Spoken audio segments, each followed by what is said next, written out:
I'm Dorinda Trick, and I want to take a few moments now to just talk with you about something that is very, very important to me, and I believe it is important to you too. Since 2007, I have been in this territory of understanding divine design, and particularly the part of us that is made, the deepest part of us that's called the spirit, our spirits.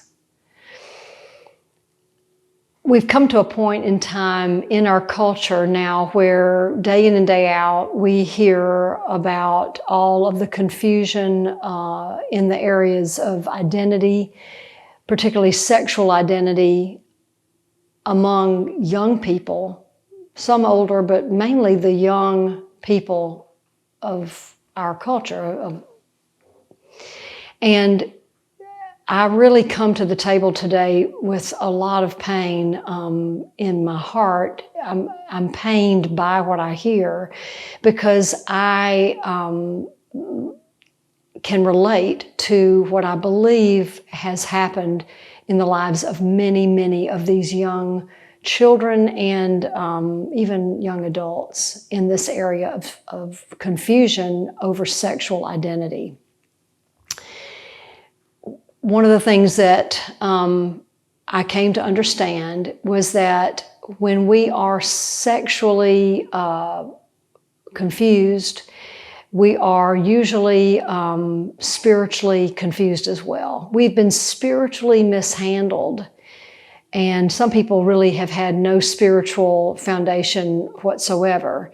But even for those who have some spiritual foundation, there have been some missteps and some neglect and sometimes even abuse by parents and others who are made by God to actually help children to understand who they are in their sexual identity.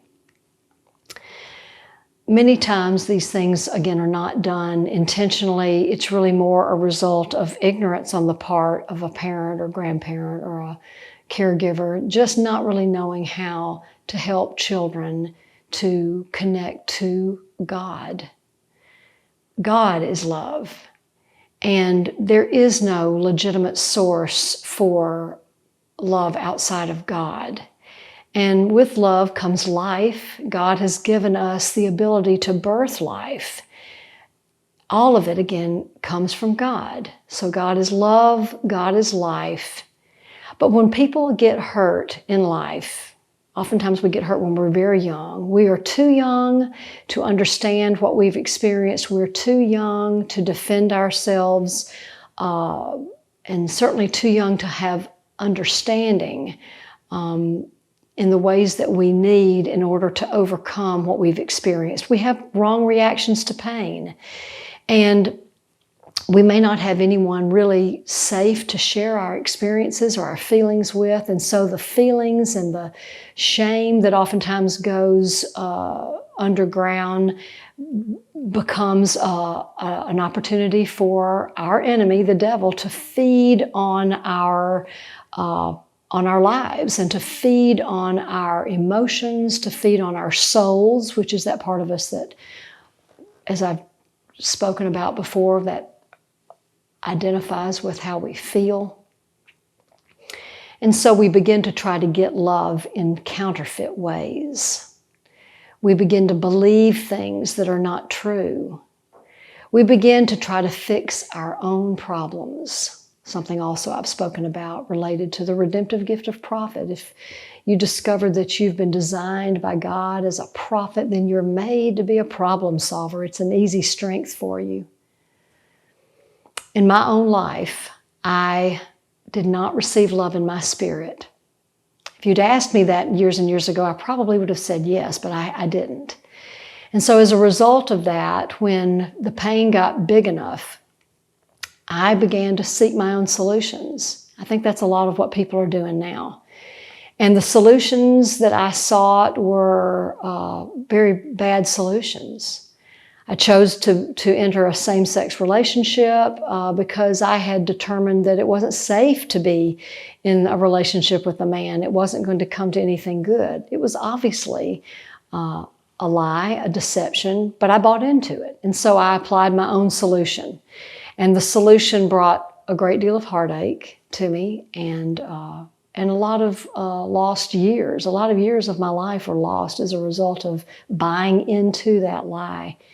My goal now, having come to an understanding of how I've been made, understanding my own identity, understanding the lies that I myself bought into and that opened a door for the enemy to come into my life and wreak havoc, my mission, my goal now is to connect the young people of our time with spiritual identity, to show them how God's made them, spirit, soul, and body, to help them to understand that fierce intentionality in the direction of their spirit's growth is a very wise investment. I'd like to say it's as important an investment as formal education, because without a spirit that can witness to truth in our time, we are as vulnerable as a person holding an umbrella in a typhoon.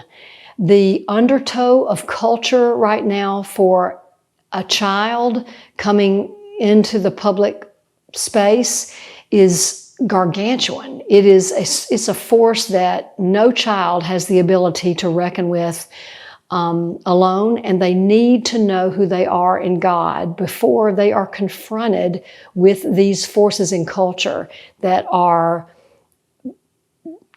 just very damaging, very destructive certainly potentially so in their lives. So I'm calling, this is, I guess, sort of a call to action for parents, perhaps even grandparents, but even for younger people to give this whole teaching that I'm doing a look-see. Would you check it out? Would you consider perhaps receiving a blessing to your spirit and doing that on a regular basis and seeing how some things may begin to shift in your life? You know, we have just a lot of kids who are struggling with suicide these days. They are dealing with a very, very big soul, the part of them that witnesses to the way they feel and their circumstances is running their lives.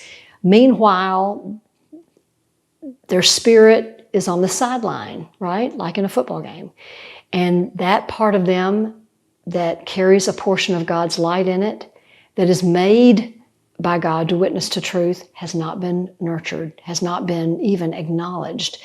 And I want to acknowledge the spirits of our young people. I want to nurture their spirits, develop their spirits so they will not buy this deceptive package that the enemy has. It's amazing how quickly it has been able to gain strength in our culture these days. So I want to help the young people to master true identity, to receive it and to walk in it so that they can have happy and fulfilled lives of their own and families of their own, because God made us to be a family and He wants His children, our young people especially, with their whole lives ahead of them, to know who they are and who He's made them to be so that they can create families who will worship God, love Him, and be a part of His redemptive plan for the earth. That is my heart cry today. And I'd like to just sort of finish it with a powerful passage from Isaiah chapter 2, verses 2 and 3 from the Message translation. I put this at the beginning of my last book. The last book I wrote is on the topic of the connection between spiritual and sexual identity. Listen with your spirit to what God said through the prophet Isaiah. There's a day coming when the mountain of God's house will be the mountain, solid, towering over all mountains. All nations will river toward it. People from all over set out for it. They'll say, "Come, let's climb God's mountain. Go to the house of the God of Jacob.